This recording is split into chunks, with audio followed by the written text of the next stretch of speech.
At my husband's funeral, I heard my daughter-in-law whisper, "Speed up the inheritance. I'm putting an offer on a beach house next week." She didn't know I was standing right behind her. I didn't gasp. I didn't cry.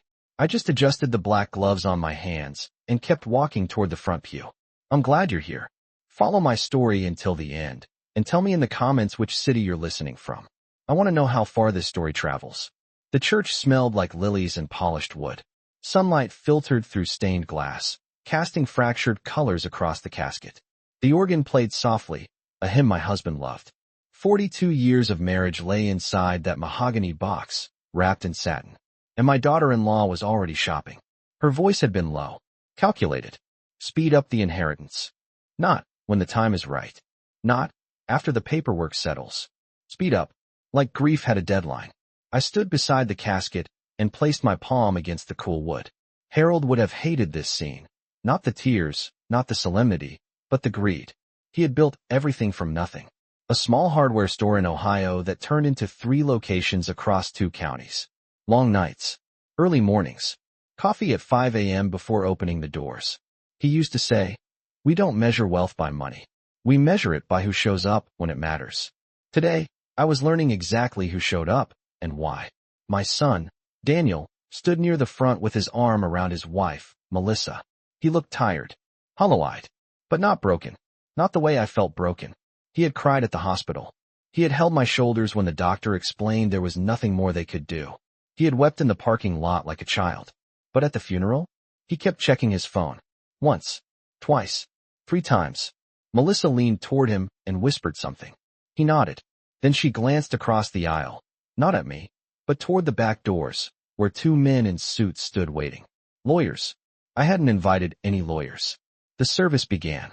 Friends spoke about Harold's generosity, his integrity, the way he once stayed up all night fixing a neighbor's furnace during a snowstorm because the man couldn't afford repairs. People cried. Melissa didn't. She dabbed the corner of her eye with a tissue, careful not to smudge her makeup. Her black dress was fitted, elegant, probably new. Her heels clicked sharply on the church tile when she shifted her weight. I remembered when she first entered our lives 15 years ago. She was charming, quick with compliments, always asking Harold about the business, margins, suppliers, leases. At the time, I thought she was just interested, eager to belong. Now, standing in that church, replaying her whisper about a beach house, I wondered how long she had been calculating. After the final hymn, people lined up to offer condolences. Warm hands, soft words. He was a good man. He'll be missed. If you need anything. Melissa stood slightly behind Daniel, but I noticed something strange. Whenever someone mentioned the store, or the property, or what happens next, her posture sharpened. She leaned forward just a little, like a student listening for test answers. When Mrs. Calloway from the bank approached me and said, "Harold always spoke so proudly about how carefully everything was structured." Melissa's eyes flicked to mine, quick, assessing. Structured. Yes. Harold was careful. He believed in preparation. In signatures. In clauses. I hadn't thought about that in days. Grief had swallowed me whole. Since the hospital room, since the beeping machines went silent, I had moved through hours like fog. But Melissa's whisper cut through that fog like glass. Speed up the inheritance. The burial was quiet.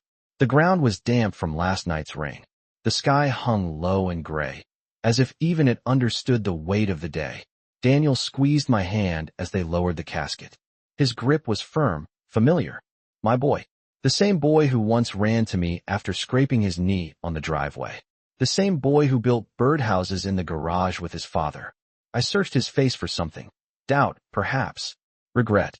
But all I saw was exhaustion. Melissa stood on his other side. Silent. Watching. When the service ended, people drifted away in clusters. I remained by the fresh soil longer than anyone else. "I'll handle things, Mom," Daniel said gently. "You shouldn't worry about the paperwork." Paperwork. Another word that felt too sharp for that day. Melissa stepped closer. "We just don't want you overwhelmed," she said sweetly. "These things can get complicated." I looked at her. Really looked at her. Her smile didn't reach her eyes. Complicated. Was that what she called it? 42 years of shared bank accounts. Joint deeds. Insurance policies. Business trusts. Complicated. Harold and I had reviewed everything together every January. At the kitchen table, coffee steaming between us, he would spread out folders and explain each update, even though I'd heard it all before. If anything ever happens to me, he would say, you won't be at anyone's mercy. At the time, I'd laughed. Who would I be at the mercy of? He never answered directly. Standing there beside his grave, I suddenly wished I had listened more closely. Melissa's phone buzzed. She checked it immediately. A small smile touched her lips before she caught herself. Daniel didn't notice. But I did. Mom, Daniel said softly. Why don't you come stay with us for a while? The house is big. You don't need to be alone. Melissa added quickly. Yes, of course. We'll figure out the estate details soon. No rush. But sooner is better, you know, for tax purposes. There it was again. Sooner. Faster. Speed up. I nodded politely. I'll think about it. I did not argue. I did not accuse. I did not repeat what I had heard. Not yet. As we walked back toward the parking lot, I felt something shift inside me. Grief was still there. Heavy, suffocating. But beneath it, something steadier began to form. Clarity. Harold had trusted me. Not just as a wife, but as a partner. Melissa thought she was ahead of the timeline. She thought I was drowning. But grief doesn't make a woman foolish. It makes her observant. When I got home that evening, the house felt enormous. Quiet in a way that echoed. His chair sat by the window, the indentation in the cushion still visible. His reading glasses rested on the end table. I ran my fingers along the bookshelf where he kept his leather-bound binders, the ones labeled in his careful handwriting. Business, insurance, trust. I didn't open them that night. Instead, I sat in the dark living room and replayed her words one more time. Speed up the inheritance. Melissa believed the race had already begun. What she didn't know was that Harold had finished the course long before she ever started running. And tomorrow morning, I would make a phone call. Not to my son, to someone else. That night, I did not open the binders. I boiled water for tea the way I always did. 1 teaspoon of loose leaves, 3 minutes steeping, no sugar. The kitchen clock ticked too loudly. Every sound felt amplified now that Harold wasn't there to clear his throat, to shuffle the newspaper, to ask if I'd seen his glasses. Grief is strange. It doesn't scream. It settles. I carried my cup into the living room and sat in his chair instead of mine. The fabric still held the faint scent of his cologne, cedar, and something warm I could never quite name. I closed my eyes, and for a moment, I let myself miss him fully. But then her voice slipped back in. Speed up the inheritance. I replayed it carefully, like reviewing security footage in my own mind. She hadn't sounded emotional. She hadn't sounded shaken. She had sounded organized. The next morning, Daniel called. How are you holding up, Mom? He asked. His voice was softer than yesterday. I could hear the fatigue in it. He was grieving too. I reminded myself of that. I'm managing, I said. The house feels quiet. There was a pause. Melissa and I were thinking, he continued. Maybe we could meet with Dad's attorney this week. Just to get everything moving. You shouldn't have to deal with that alone. Moving. There it was again. I stared at the steam rising from my coffee. Your father and I handled most of it already, I replied calmly. There's no urgency.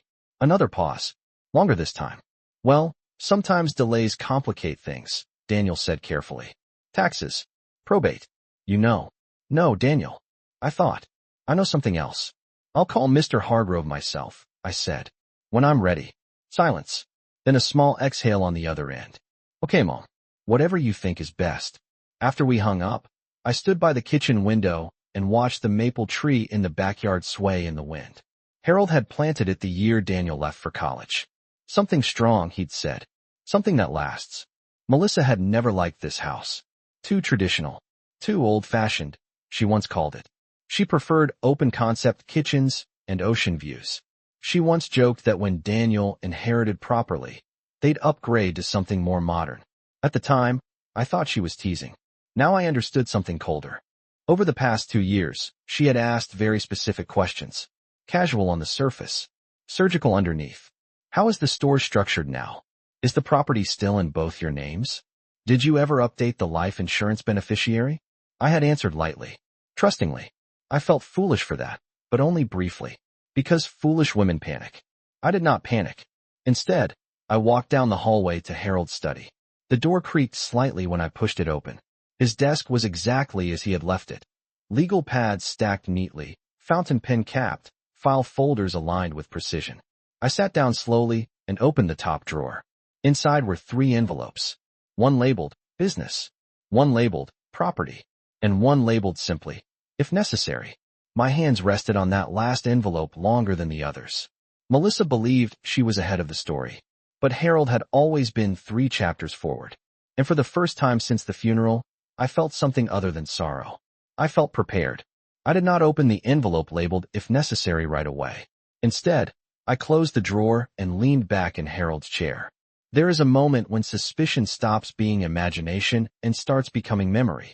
Small details begin lining up. Conversations you once dismissed come back sharper, clearer. Melissa's voice from last Thanksgiving. Daniel works too hard for what little control he actually has. At the time, I thought she meant long hours at the store.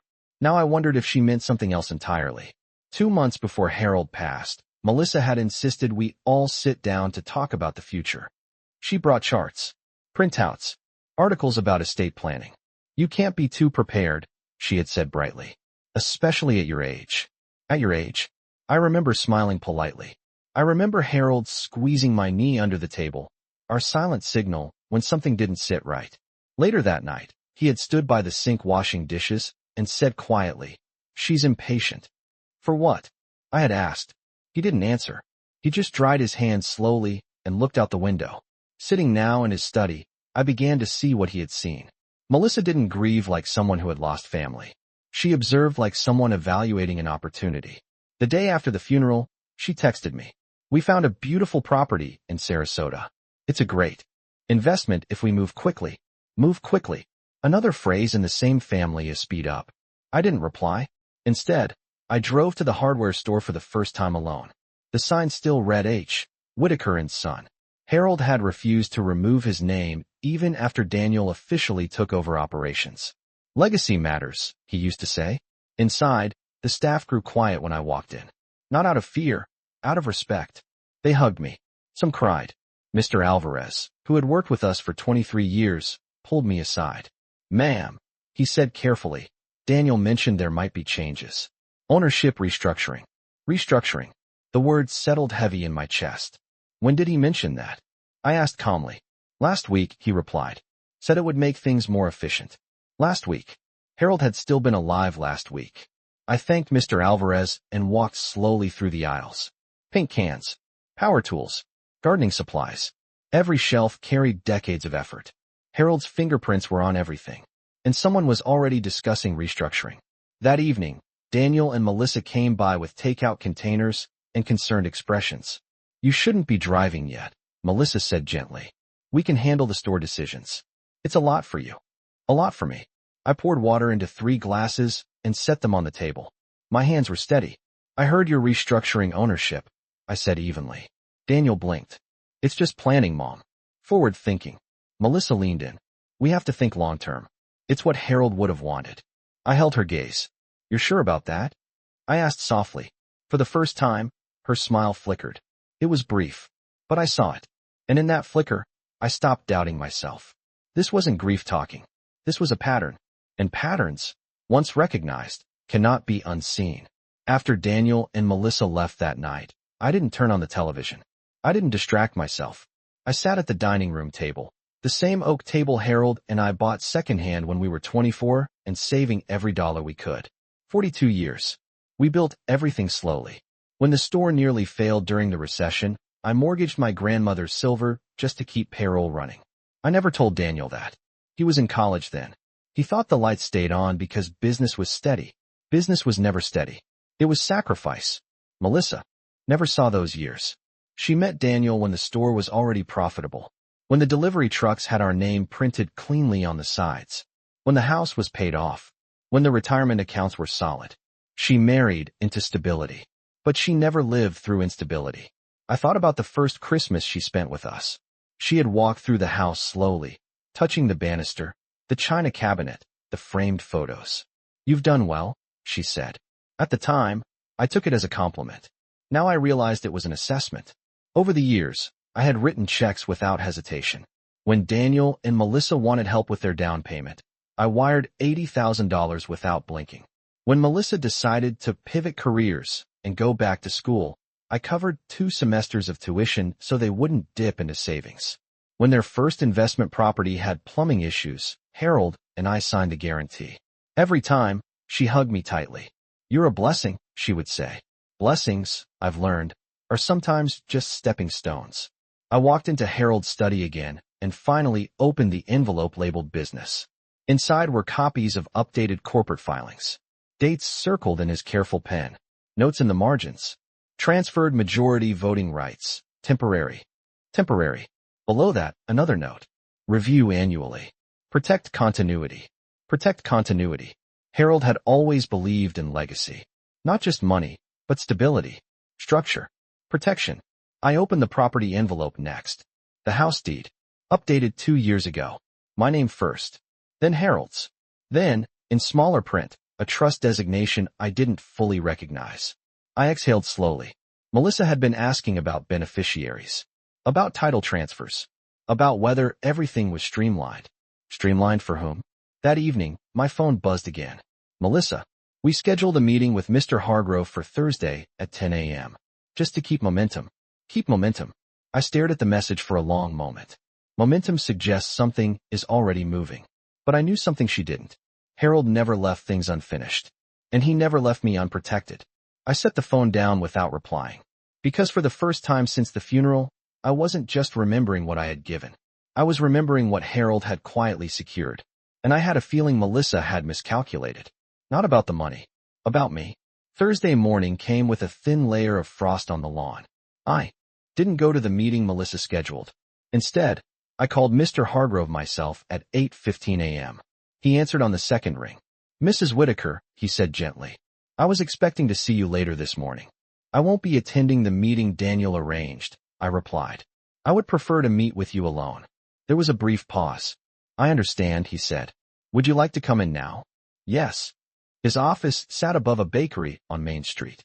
Harold and I had climbed those narrow stairs dozens of times over the years. Tax reviews, trust updates, corporate adjustments.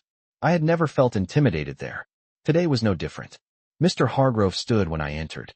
He shook my hand, not delicately, firmly. "I'm very sorry for your loss," he said. "Thank you," I answered. "I need clarity." He nodded and opened a thick folder already prepared on his desk. "Your husband updated several documents 18 months ago," he began. "At your joint request." I folded my hands in my lap and listened. "The hardware business operates under a family trust structure," he continued. "You are the primary trustee. Daniel is a successor trustee, not acting, unless you are unable." "Not acting. So Daniel does not currently control restructuring?" I asked calmly. "No, ma'am," he replied. "He cannot alter ownership without your authorization." I felt something settle into place. "And the house, deeded into the Whitaker Living Trust. You retain full lifetime rights. It cannot be sold or leveraged without your signature." I didn't smile. I didn't celebrate. I simply breathed. "There is one more document," Mr. Hargrove added carefully. He reached into his drawer and placed a sealed envelope in front of me. The same handwriting I had seen in Harold's desk. "If necessary. Your husband asked that this only be reviewed if you felt pressured or manipulated regarding inheritance matters," Mr. Hargrove said evenly. Pressured. Manipulated. Melissa's words at the funeral echoed again. "Speed up the inheritance." I looked up at him. "Has Daniel requested early distribution?" I asked. Mr. Hargrove hesitated just long enough to answer without speaking. "He has inquired," he said carefully. He seemed encouraged. Encouraged? By whom, I wondered. "I will not authorize any changes," I said quietly. "That is entirely your decision," Mr. Hargrove replied. When I stepped back out onto Main Street, the air felt sharper, clearer. My phone buzzed almost immediately. "Melissa, we're here at the office. Are you close?" I typed slowly. "I've already met with Mr. Hargrove." 3 dots appeared. Stopped. Appeared again. Then a reply. "Oh, we thought it would be easier if Daniel handled things." Easier? For whom? I slid my phone into my purse and began walking toward my car. For the first time since Harold's funeral, I didn't feel like a widow being guided through paperwork. I felt like a trustee, and someone, somewhere, was about to realize that the inheritance they were trying to speed up was never within their control to begin with. That afternoon, Daniel called. His voice wasn't soft this time. "Mom, Mr. Hargrove said you already came in. Yes, I replied calmly. I needed to understand a few things. There was a silence on the line. Not grief. Not confusion. Tension. We were already there, he said. Melissa took off work to make it happen. I'm aware. Another pause.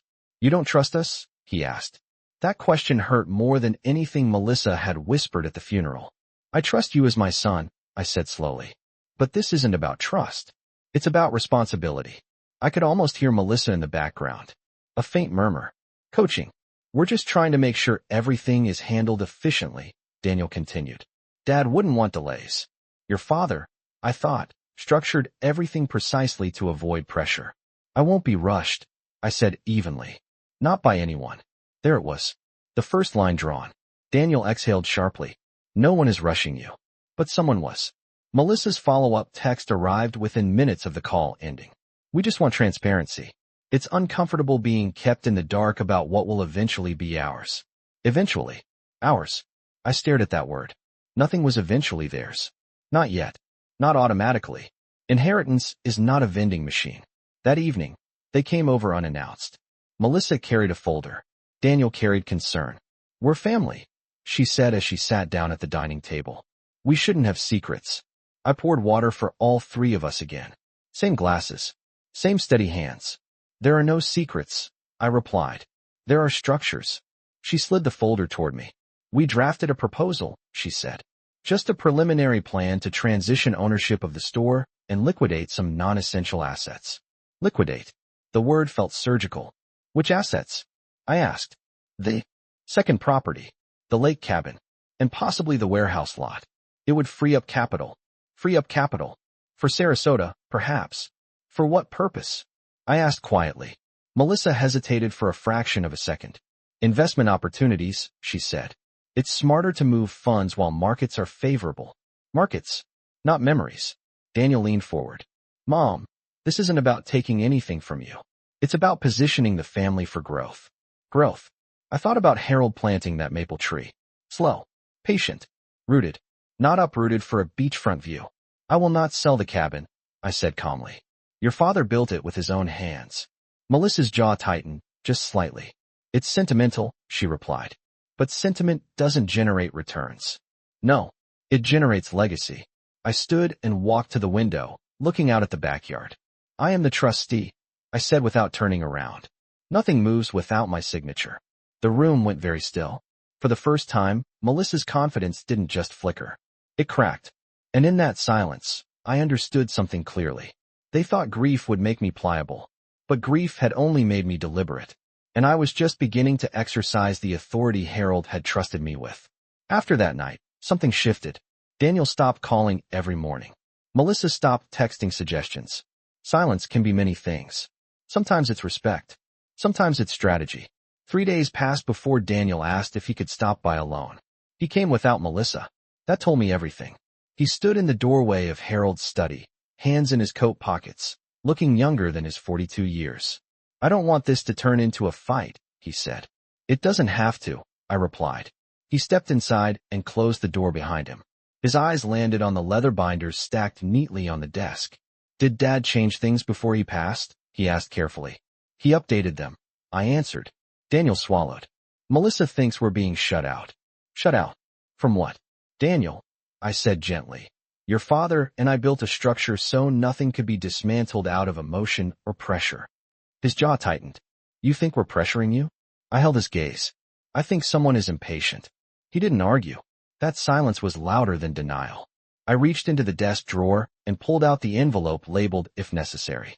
I opened this with Mr. Hargrove, I said. Daniel's eyes flicked to the seal, now broken. What is it? He asked.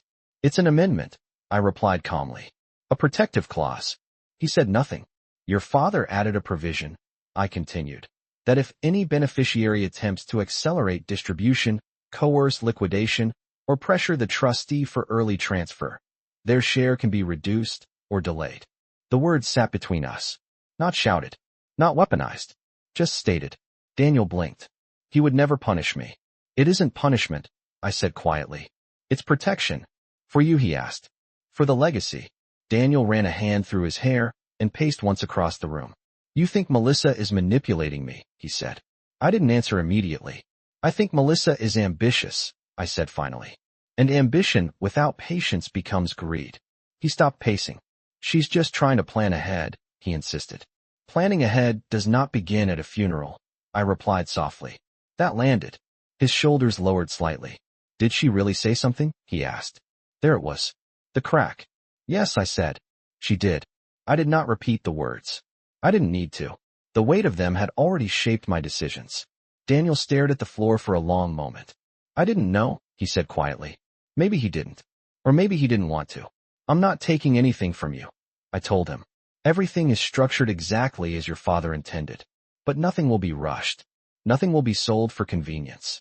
He nodded slowly. And if someone keeps pushing, he asked. Then the clause activates, I said calmly. No anger. No threat. Just fact. For the first time since the funeral, Daniel looked uncertain, not about the money, but about the woman he married. And in that quiet study, surrounded by decades of careful planning, he realized something important. The inheritance wasn't a prize to be claimed. It was a responsibility to be earned. And for now, I was the one holding the pen. The following Sunday, Daniel invited me to dinner. Just family, he said. Melissa greeted me at the door with a careful smile, the kind people wear when they're measuring the temperature of a room. The house smelled like rosemary chicken and lemon polish. The dining table was set neatly. Candles lit. Everything looked warm, almost rehearsed. We sat down. Plates clinked softly. Conversation stayed shallow at first. Weather, neighbors, the store's weekly. Numbers. Then Melissa placed her fork down. We've been thinking, she began, her tone smooth. Maybe it's time to make things official. For clarity. For stability. Daniel shifted in his chair, but didn't interrupt. Official how? I asked. Transferring operational authority of the business into Daniel's sole control, she said. Enlisting the lake cabin this spring while the market's strong. There it was again. The cabin. Not the store first. The cabin. Why the cabin? I asked calmly. It's underutilized, she replied quickly. And emotionally attached assets cloud financial judgment. Emotionally attached. That's what she called Harold's hands building the porch boards one by one. Daniel cleared his throat. It's just an option, Mom. I set my napkin down. I spoke with Mr. Hargrove, I said evenly. And I reviewed the amendment your father added.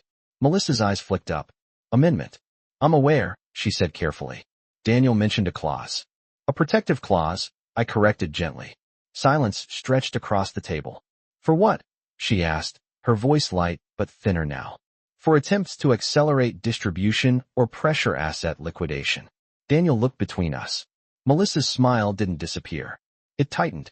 We're not pressuring you, she said. Good, I replied. Because the clause is clear. I let that settle. The candles flickered slightly in the air vents draft. I won't be transferring control, I continued. And the cabin will remain exactly where it is. Melissa leaned back in her chair.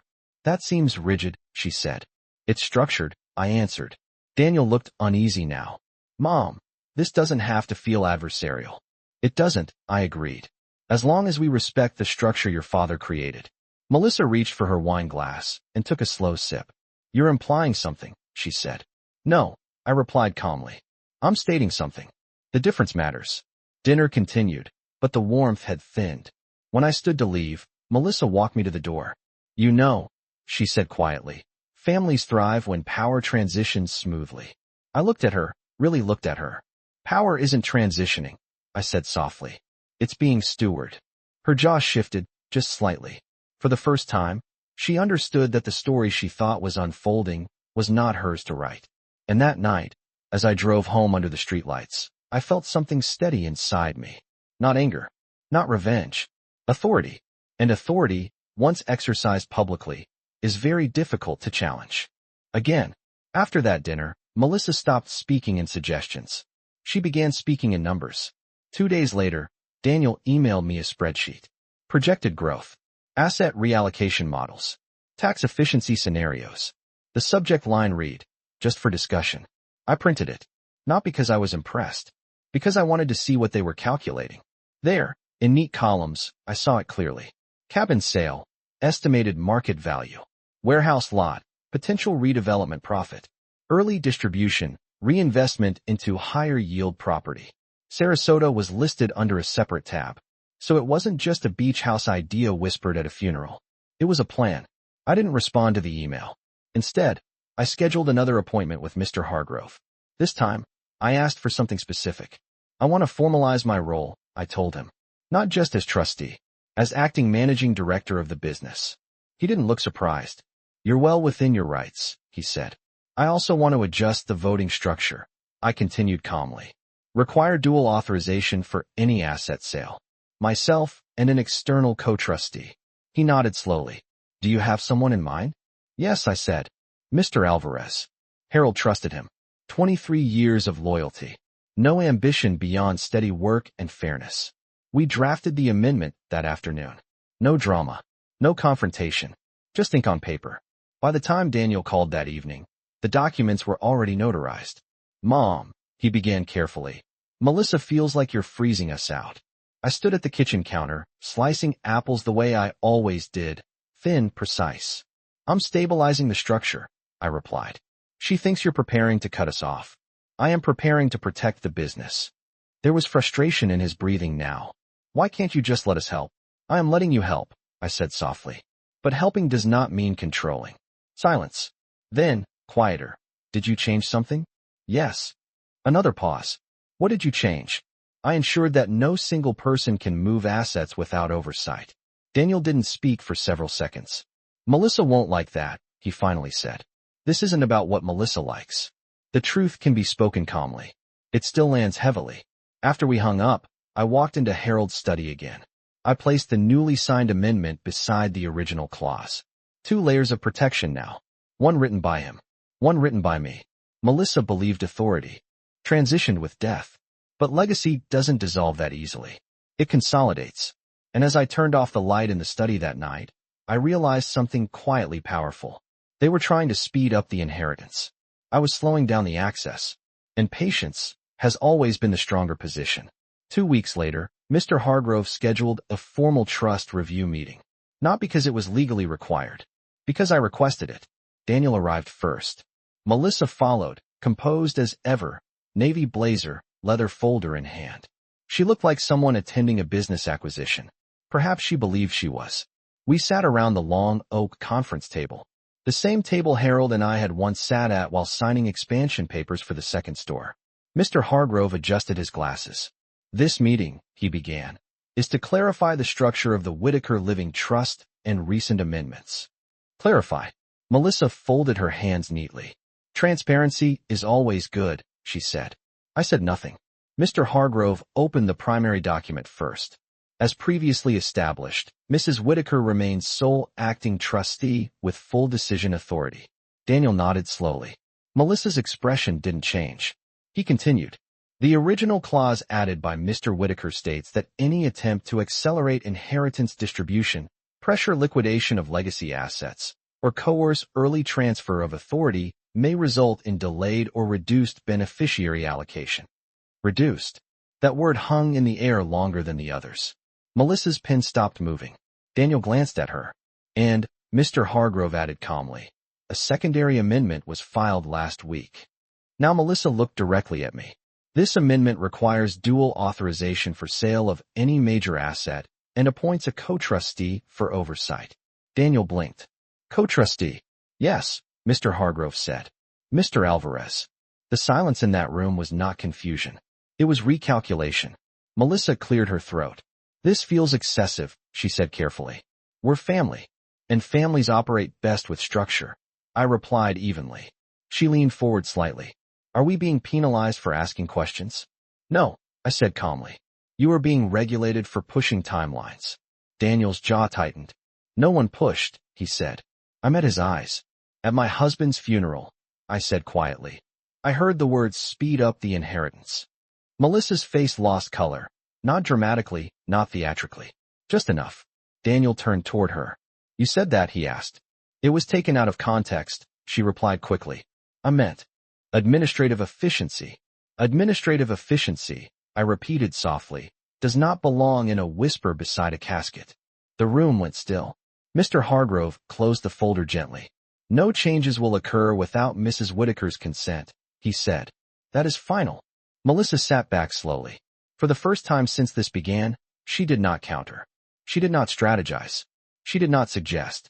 Because the structure was now visible, publicly documented, official. As we stood to leave, Daniel looked at me differently. Not as someone blocking him, but as someone his father trusted. And Melissa?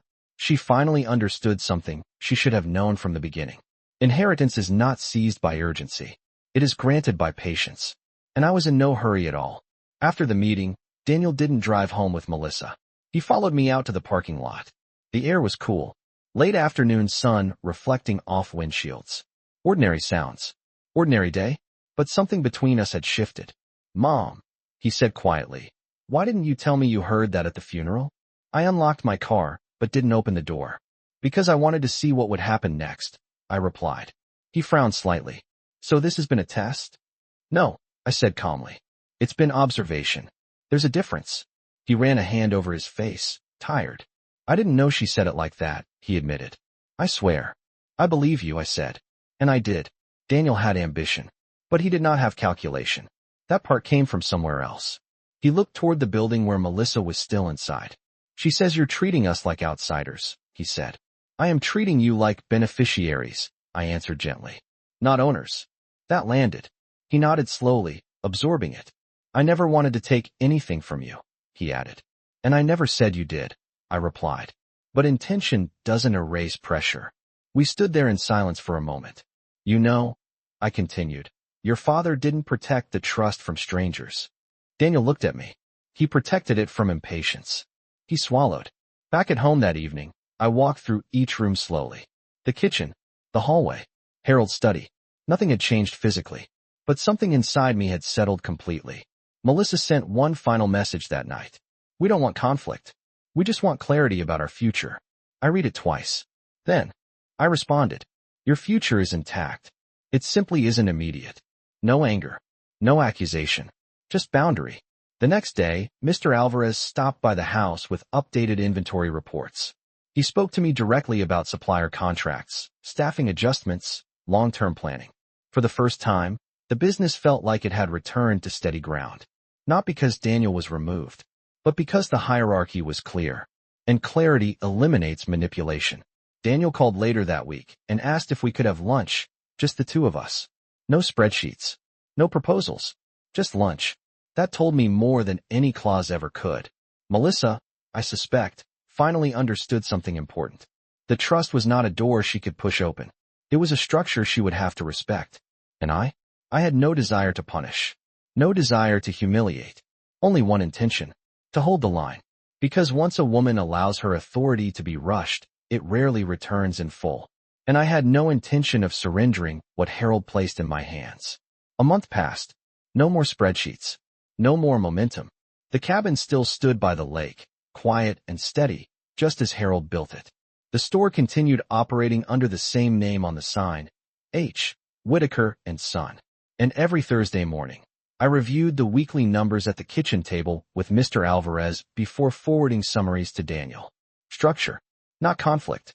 Daniel began coming by on Sundays again. Sometimes alone. Sometimes with Melissa. But something had changed.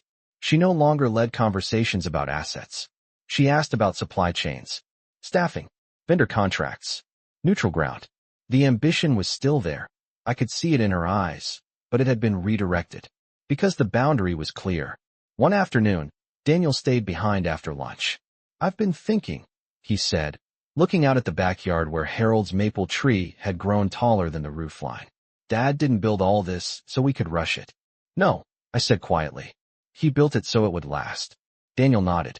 I let things move too fast, he admitted. I should have slowed it down. That was all I needed to hear. Not an apology. Understanding. Melissa never apologized either. But she adjusted. An adjustment is sometimes the closest thing to remorse ambition will allow. On the first anniversary of Harold's passing, we gathered at the lake cabin. Just family. The air smelled of pine and water. The dock creaked softly under our feet. Daniel grilled burgers the way his father used to, flipping them too early, checking them too often. Melissa stood beside me on the porch as the sun lowered across the water. It's beautiful here, she said quietly. Yes, I replied. There was a pause. I didn't understand why you were so protective, she added. I looked out across the lake. It wasn't protection of money, I said softly. It was protection of meaning. She didn't argue. And for the first time since the funeral, her silence didn't feel strategic. It felt reflective. Later that evening, as we sat around the fire pit, Daniel raised a glass. To Dad, he said, and to Mom, for keeping everything steady. I didn't make a speech. I didn't recount the whispers at the funeral. I simply nodded. Because legacy is not defended loudly. It is held quietly. When I drove home that night, I stopped briefly by the cemetery. The moonlight touched the stone gently. They tried to hurry it, I whispered, but we didn't let them. The wind moved softly through the trees. I realized something then. Inheritance isn't about the transfer of wealth. It's about the transfer of values. Patience, structure, responsibility. Harold left those to me first. And one day, if Daniel earns them fully, they will pass to him. Not because he rushed, but because he learned. And that is how a legacy truly survives.